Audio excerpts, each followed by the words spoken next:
Okay, Dr. Matthew J. Trom here. This should be the fifth and final video in my series on copyright for engineers.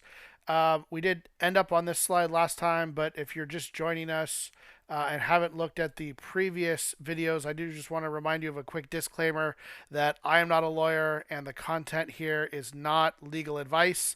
It's meant for educational purposes, so please. If you need to make a binding legal decision, please talk to a lawyer before you do that. And just don't take my word for it because I'm not a lawyer. And also, I'm going to use some content here that is borrowed from my colleague over in the Levin College of Law at the University of Florida, Professor Danny Sokol. And I'm using his content with his permission. But since we are talking about copyright, I want to be sure that I give him credit for the content that I'm using. Okay, so let's jump back into it. So in this slide, which is where we ended in the previous video, I was talking about the read-only versus the read-write economy, and the fact that copyright law in the U.S., at least in its current incarnation, having basically been solidified by the Sonny Bono Act, and then the Sonny Bono Act upheld by the Supreme Court in Eldred versus Ashcroft, which is argued between 1999 and 2002 by Professor Lawrence Lessig. That has effectively cemented this idea of the read-only economy, where we make sort of this quid pro quo deal where we're going to pay for content access, original creators control the distribution, and remixing is curtailed. However, it has spilled over into what Professor Lessig called the read-write economy, which is sort of the essence of why copyright law is so messed up, is because it prevents the remixing of culture by making it almost impossible for creative works to pass into the public domain and for other creators to use that content as a foundation for their own creative works. So to give you an example of precisely what I'm talking about, I have a couple of creative works that I want to show you as an example. And so let me show you the first one here. This is my daughter, my younger daughter, and this is her YouTube channel, which is called Angel Kitty. And we have a couple of cats at home, and she has a cat tunnel there that she's got kind of around her neck on her shoulders. And let me just hit play and show you what happens here. 5, 4, 3, 2, 1.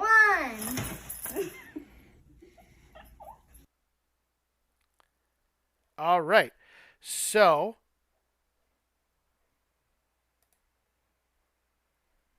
close this.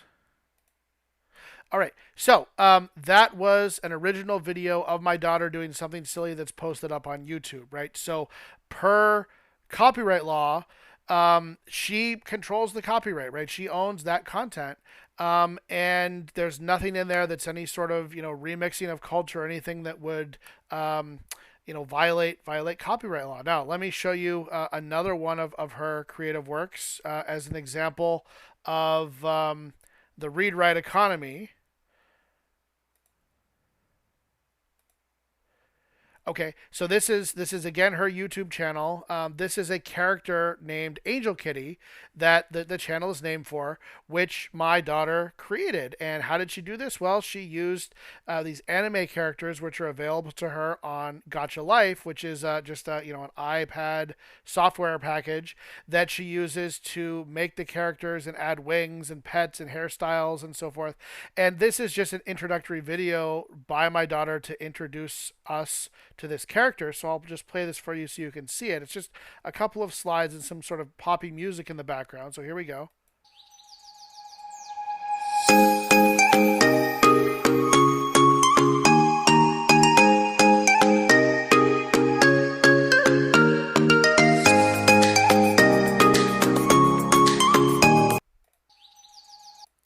Okay, so that's my daughter's Gacha Life video introducing us to this character of Angel Kitty, which she then goes on in subsequent videos to, put her into all kinds of interesting situations. And she writes, little thought bubbles and speech bubbles, and has the characters kind of play out in this fantasy world that she's created. But Gotcha Life makes these characters available to my daughter and kids like her to kind of remix and make these original creative works out of. But what would happen if Gotcha Life came along and said, okay, this character, the underpinning appearance of this character is copyrighted, right? This is the read-only economy. She's copyrighted, and you 6-year-old, 7-year-old, 8-year-old child can't remix her and create these interesting works, right? So if my daughter chose to make a video like this under kind of conventional copyright law without Gotcha Life releasing these characters into the public domain, Gotcha Life could sue my daughter for remixing their content into these original creative characters, even though my daughter is the one that put the wings on and made the cat and put the ears on and is writing the word bubbles and the thought bubbles and creating the story that these characters live. The likeness of the characters themselves could potentially have been copyrighted by Gotcha Life, which would make this kind of remixing read/write economy work of my daughter basically illegal under copyright law. So that's what I mean by the difference between the read-only economy and the read-write economy. In that my daughter is sort of taking an existing character and remixing it and rewriting it into her own creation. And it's this sort of creativity that, unless a company expressly gives you permission to reuse their characters, you can't do, right? My daughter could not take Mickey Mouse or Steamboat Willie and make this same kind of cartoon, this remixing of that character, because Mickey Mouse, aka Steamboat Willie, is copyrighted by the Disney Corporation. So anyway, just an interesting kind of interpretation there that is relevant to the life of a 7-year-old child. So anyway, okay, so that's the read-write economy. Now, there are some limits to copyright law, and those limits are basically kind of summed up by this concept of fair use. And fair use of a copyrighted work basically means that you can take a copyrighted work and you can do this remixing or this interpretation of it that we've talked about, and not be subject to a lawsuit by the original creator. But it's very rare that happens. We're sort of used to it because academia is sort of one of the situations where it happens quite often. But there are kind of 4 factors that contribute to whether a copyrighted piece of creative content can in fact be used under fair use. And so one is the purpose or the character of use. The second is the amount of the material that's used, whether you're using a portion of it or the entire creative work, the nature of the copyrighted work itself, and the effect upon the potential market. And if you ended up, reusing something and you believe you're reusing it under fair use, and the copyright owner comes along and tries to sue you, the chances of you winning that case in a court of law become stronger if the purpose is educational or nonprofit versus a commercial use. Whether you're doing, say, a nonfiction factual publication versus a fictional publication. So things like criticisms, right? There's non-fictional, factual publication. Using less of the material rather than more of the material is better. And if using the material in some way actually helps the original content creator by allowing them to sell more of their original material, that's usually considered beneficial rather than a product that competes with the original content creator and ultimately harms the market, would typically not be considered okay under fair use. And so, again, 4 factors to consider when trying to decide whether something can be legally, something that's copyrighted can be used legally under fair use. Purpose or character, nature of the copyrighted work, the substantiality of the portion used, and its effect on the market. And it turns out that the more transformative the work, that is, the more new information and insights that are added on top of what's already copyrighted, the more likely the reuse or the remixing of that copyrighted work counts as fair use and therefore can be used legally without fear of retribution from the original content creator. So this is why in academia we can get away with using figures out of textbooks and taking excerpts out of textbooks and sharing with you guys for education purposes, so long as we're not using too much of the book, right? Obviously we can't just give you an entire digital textbook and say, there you are, it's legal to use that under fair use. But if we give you small snippets and small portions of it, then it's usually okay under fair use to do that. Okay, so and then just here, just a quick reminder that in 2002, so this is sort of the end of the legal discussions of copyright, the U.S. Supreme Court extended copyright durations to the life of the author plus an additional 70 years. So that's the way that things stand now. Any material that's copyrighted and registered with the U.S. Copyright Office is protected for the entire life of the creator.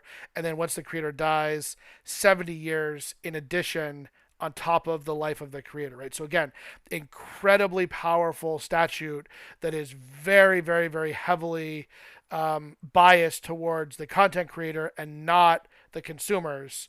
And again, as creative professionals, as design engineers, this is an amazing opportunity for us to add copyright to the mix of intellectual property protection that we're using to make sure that we profit as much as possible from our creativity. Now, this is my last slide. And what I want to talk about here just very briefly is the alternatives to copyright, right? So there is this thing called the Creative Commons. You might have seen Creative Commons licenses or Creative Commons attributes. Things like Wikipedia and so forth are out in the Creative Commons. And so what this is kind of the most prevalent alternative to conventional U.S. copyright, which is basically an option that allows the creator to sort of choose how accommodating or how restrictive they want to be with the distribution and remixing and reuse of their content. And I love this graphic. This graphic, of course, is by Barbara Waxer. But this sums up in just one slide what all these little letters and symbols and everything what they all mean. So attribution basically means that others can copy, distribute, display, perform, and remix your work if they give you credit by name for doing that. No derivative works. This means that others can only copy and distribute, display, or perform verbatim copies of your work, but they can't remix or change your work in any way. Share alike means that others can distribute your work only under a license identical to the one that you have chosen to attribute to your work. And then the non-commercial attribution is that others can copy, distribute, display, perform, or remix your work, but they can only do so for non-commercial purposes, right? So somebody else cannot profit from your creative work if you put this particular attribution on it. So there's this sort of series of different licenses that have all of them have attribution, and they have sort of different levels of allowing derivatives, sharing, and commercial versus non-commercial distribution. And then I love this figure here at the bottom, which basically shows kind of a range between the most restrictive, which of course is conventional U.S. copyright law, to the least restrictive, the most accommodating, which is to just allow work to pass into the public domain with no restrictions at all. And then the series of differently attributed Creative Commons licenses that sort of span the range from most restrictive to most accommodating, from basically just a step above copyright in terms of restrictive versus to being almost in the public domain by just requiring attribution. So if you ever have any doubts about kind of what these symbols mean this is kind of an alternative copyright system, or an alternative creative intellectual property protection system that you can use to allow kind of more flexible use and distribution and remixing and sharing of your content. So you might have noticed in 4501 that I intentionally use OER textbooks, OER being open educational resource textbooks. And OER textbooks are controlled under Creative Commons licenses, which allow us, at least as academics, basically to use them and in some cases remix them and share them with you guys for free. So you guys, at least in 4501, are the direct beneficiaries of these Creative Commons licenses as they are applied to the OER textbooks that we use in class. Okay, so that brings us to the end of the Copyright for Engineers series of presentations. Thanks for your time. I look forward to seeing you guys in class. Okay, bye-bye.